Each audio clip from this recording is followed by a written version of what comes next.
ಸ್ನೇಹಿತರೆ ನಮಸ್ಕಾರ. ಬರೀ ಒಂದು ನಿಮಿಷದಲ್ಲಿ ಏನು ಹೇಳಿ, ಬರೀ ಒಂದು ನಿಮಿಷದಲ್ಲಿ ಖಾರ ಈರುಳ್ಳಿ ಗೊಜ್ಜು ಏನು ಹೇಳಿ, ಖಾರ ಈರುಳ್ಳಿ ಗೊಜ್ಜು ಬಿಸಿ ಬಿಸಿ ಅನ್ನಕ್ಕೆ ಅಥವಾ ಚಪಾತಿಗೆ ಪ್ರತಿಯೊಂದಕ್ಕೂ ಸೂಪರ್ ಕಣ್ರಿ. ಬ್ಯಾಚುಲರ್ಸ್ ಪ್ರಭು ಶೆಟ್ಟಿ ಫುಡ್ ಚಾನಲ್ ನೋಡಿ ಕಲ್ತ್ಕೊಳ್ಳಿ, ತಿನ್ಕೊಳ್ಳಿ, ಮಜಾ ಮಾಡಿ. ಈರುಳ್ಳಿ ಬಂದು ಸ್ವಲ್ಪ ಜಾಸ್ತಿ ಇರಲಿ, ಚಿಕ್ಕ ಚಿಕ್ಕ ಪೀಸ ಕಟ್ ಮಾಡಿ ಇಟ್ಕೊಳ್ಳಿ. ಕೊತ್ತಂಬರಿ ಸೊಪ್ಪಾಕಿದ್ಮೇಲೆ ಖಾರಕ್ಕೆ ಹಸಿ ಮೆಣಸಿನ್ಕಾಯಿ, ಫ್ರೈ ಮಾಡಿರೋ ಕಲೆ ಬೀಜ, ಸ್ವಲ್ಪ ಬೆಳ್ಳುಳ್ಳಿ ಹಾಕಿ ರಪ ಅಂತ ಕುಟ್ಟಿ ಅದನ್ನು ಹಾಕಿ ಮಿಕ್ಸ್ ಮಾಡಿ, ರುಚಿಗೆ ಎಷ್ಟು ಬೇಕೋ ಅಷ್ಟು ಉಪ್ಪು ಹಾಕಿ, ಸ್ವಲ್ಪ red chilli powder, Kashmiri red chilli powder ಹಾಕ್ಕೊಳ್ಳಿ.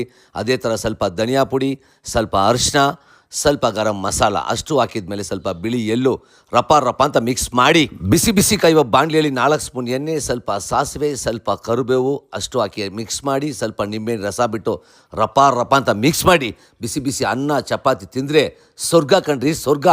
ಸ್ವಲ್ಪ ಮೊಸರುಗೂ ಈರುಳ್ಳಿ ಗೊಜ್ಜಿನ ಹಾಕಿ ಮಿಕ್ಸ್ ಮಾಡ್ಕೋಬೋದು. ಸ್ಟವ್ ಮುಂದೆ ನಿಂತಿರುವಾಗ ಲವ್ವಿಂದ ಕುಕ್ ಮಾಡಿ ಸುಮಾರಾಗಿರೋ ಅಡುಗೆನೂ ಸೂಪರಾಗಿರುತ್ತೆ. ತಿನ್ಕೊಳ್ಳಿ, ಮಜಾ ಮಾಡ್ಕೊಳ್ಳಿ ಸ್ನೇಹಿತರೆ.